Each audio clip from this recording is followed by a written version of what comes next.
आ आ आई. Yes. ब ब बदक. क क कणीदार. आ ख ख खमंग. ग ग गोकुळ तू. हा.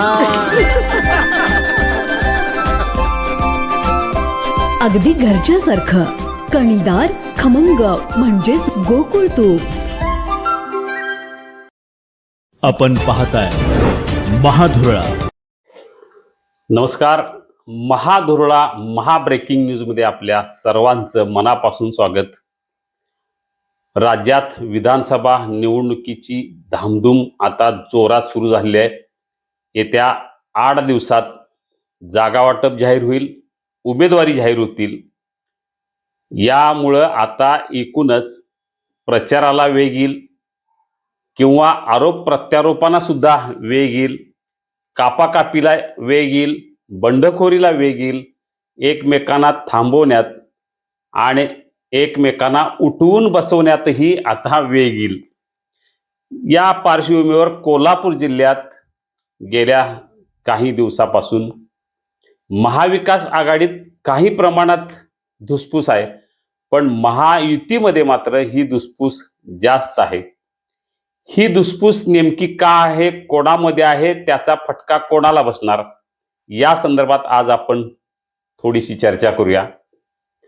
कारण लोकसभा निवडणुकीत महायुतीला 50% यश मिळालं. आता विधानसभा निवडणुकीत किमान 8 जागा मिळवण्यासाठी त्यांचे प्रयत्न सुरू आहेत. 10 पैकी 7-8 जागा आम्हाला मिळतील असा विश्वास काही नेते व्यक्त करत आहेत. पण एकीकडं हा विश्वास व्यक्त करत असताना दुसरीकडं मात्र या महायुतीतील प्रत्येक मतदारसंघातला जो काय वाद आहे तो थांबता थांबेना. रोज एक नवीन वाद वाढत आहे. आपण त्याची सुरुवात करूया कागलमधून. कागलमध्ये हसन मुश्रीफ हे उमेदवार महायुतीचे नक्की आहेत, पक्के आहेत. त्यांना उमेदवारी मिळणार हे माहीत झाल्यामुळं समरजित घाटगे बाहेर पडले. तिथनं बंडखोरीला सुरुवात झाली. त्यानंतर धनंजय महाडिक युवा शक्तीनं बंड पुकारलं, नाराजी व्यक्त केली मुश्रीफ यांच्यावर. दुसरा अंक सुरू झाला. तिसरा अंक सुरू केला वीरेंद्र मंडलिकांनी. मुश्रीफ यांच्यावर अनेक गंभीर आरोप केले आणि आता मुश्रीफ साहेब तुम्ही थांबा, मला संधी द्या अशी थेट मागणी केली. नुसती मागणी केली नाही तर गावोगावात घाटगे आणि मुश्रीफ यांच्या विरोधात बॅनरबाजी केलेली आहे. म्हणजे महायुतीत मुश्रीफ आणि मंडलिक वाद सुरू झाला, महाडिक आणि मुश्रीफ वाद सुरू झाला. समरजित घाटगे महायुती सोडून बाहेर पडले. त्यानंतर आपण पाहूया चंदगडमध्ये. चंदगडमध्ये राजेश पाटील यांची उमेदवारी नक्की आहे. इथं संग्राम कुप्पेकर आणि शिवाजी पाटील हे नाराज आहेत. या नाराजीतून दोघांनी एकमेकांच्या विरोधात प्रत्यक्ष अप्रत्यक्ष काही मेसेज फिरवायला सुरुवात केलेली आहे. जे त्यांच्यापेक्षा मी कसा भला आहे, मला कशी उमेदवारी मिळेल, हे अंतर्गत वाद त्यांनी वाढवलेला आहे. धुसफूस सुरू झालेली आहे. तिसरा मतदारसंघ इचलकरंजी.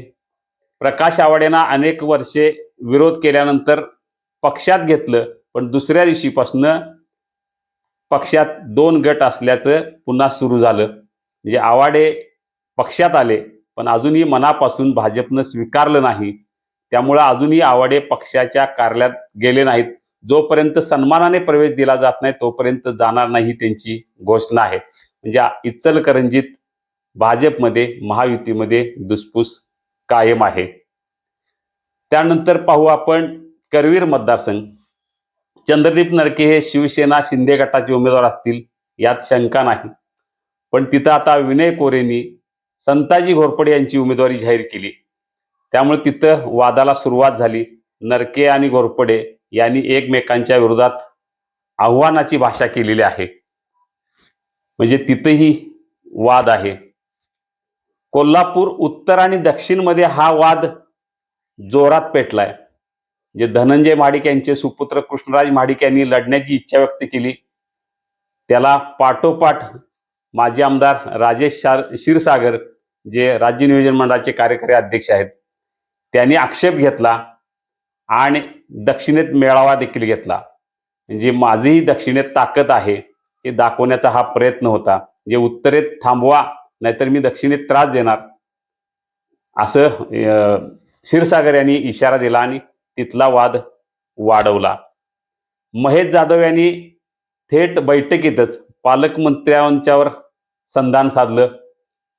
आरोप केले की तुम्ही महामंडळ देत नाही, ज्या विशेष कार्यकारी अधिकारी किंवा अन्य काही महामंडळ आहेत ते थांबवलेले आहात, त्यामुळे आम्हाला तुमच्या दारात बसावं लागेल असा इशारा दिला. म्हणजे तिथंही धुसफूस सुरू झालेली आहे. जे त्यांनी नुसतं पालकमंत्री नाही तर खासदार धनंजय माडिक यांच्याही दारात आपण बसू असा इशारा दिलेला आहे. म्हणजे कोल्हापूर दक्षिण, कोल्हापूर उत्तर इथंही तो वाद आहेच. राधानगरीत तर थेट आंबेडकरांना आव्हान देत केपी आणि AY दोघंही बाहेर पडले, त्यामुळे तिथेही धुसफूस सुरू झाली. याशिवाय जे भाजपचे जिल्हाध्यक्ष असताना सुद्धा राहुल देसाई बाहेर पडले. जे महायुतीत 3 बडे नेते महायुतीतून बाहेर पडले. म्हणजे राधानगरीत ही तीच महायुतीतली एकूण वाद धुसफूस कायम आहे. हे आता मतदारसंघ राहिलाय कुठला की तिथं आता वाद नाही असं काही नाही. शिरोळ म्हणाल तर राजेंद्र पाटील यड्रावकर तिथं उमेदवार असतील.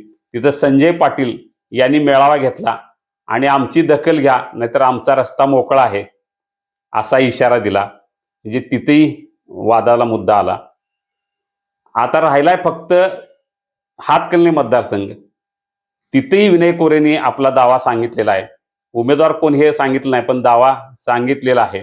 अशोकराव माने किंवा अन्य कोणी उमेदवार असू शकतील त्या मतदारसंघात, पण तिथेही जनस्वराज्य आणि भाजप यामध्ये धुसफूस सुरू झालेली आहे. म्हणजे 10च्या 10 मतदारसंघात महायुतीमध्ये धुसफूस कायम आहे.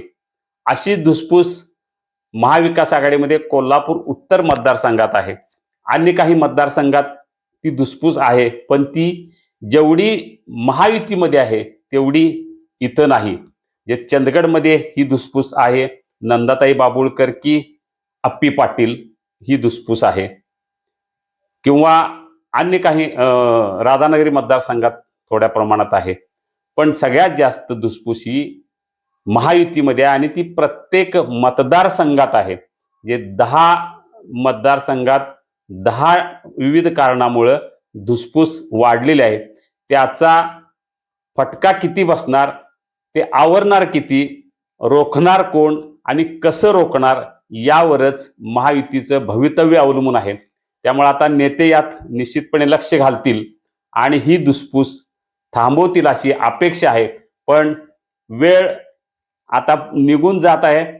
प्रचाराची वेळ जवळ आलेली आहे आणि धुसफूस रोज एक नवीन सुरू झालेला आहे. कारण कोल्हापूर उत्तर नंतर क्षीरसागर आणि महाडिक वादानं आणखी नवी दिशा घेतलेली आहे. क्षीरसागर यांनी आपले दक्षिणेत 15,000 मते आहेत म्हटल्यानंतर महाडिक यांनी आमचंही उत्तरेत 80,000 मतं आहेत हे लक्षात घ्या असा आव्हानात्मक इशारा दिला. यावरून हा वाद आणखी वाढण्याची चिन्ह आहेत. या सगळ्या पार्श्वभूमीवर महायुतीतलं वाद शमणार कधी, थांबणार कधी असा प्रश्न महायुतीचेच कार्यकर्ते आता विचारत आहेत. हा वाद वाढणार का, आणखी काय होणार याबाबत अपडेट हवे असतील तर महाधुरळा यूट्यूब चॅनल सबस्क्राईब करा आणि फॉरवर्ड करायला विसरू नका. धन्यवाद. कोल्हापूरचा मान आणि विश्वास घाटगे ग्रुप. घाटगे ग्रुपचा अभिमान आणि श्वास माय TVS. गेली 25 वर्ष कोल्हापूरकरांना अखंड सेवा देणाऱ्या आणि तब्बल 10 लाख समाधानी ग्राहकांची कमाई करणाऱ्या अनेक पारितोषिकांनी सन्मानित माय TVS. ट्रस्ट, व्हॅल्यू, सर्व्हिस या TVSच्या त्रिसूत्रीला अनुसरून माय TVS कटिबद्ध आहे सर्वोत्तम आणि तत्पर सेवा सुविधांसाठी. TVSच्या प्रत्येक वाहनाची प्रात्यक्षिकासह माहिती, एक्सचेंज, फायनान्स सुविधांसह हजर स्टॉक मध्ये. टीव्हीएस वाहनांची श्रेणी आणि कलर मॉडेल बाबत निवड करण्याएवढी व्हरायटी. माय टीव्हीएस मधून कोणतीही 2-3 व्हीलर खरेदी करा आणि विक्री पश्चात सेवा म्हणजेच काय याचा सुखद अनुभव घ्या. प्रशिक्षित तज्ञ मेकॅनिक, 7ही दिवस खुले असणारे अत्याधुनिक प्रशस्त ऑटोमेटेड वर्कशॉप आणि original spare parts. TVS showroom my TVS. आणि माय टीव्हीएस म्हणजे where service is tradition. My TVS 517 E Pune Bangalore road Kolhapur.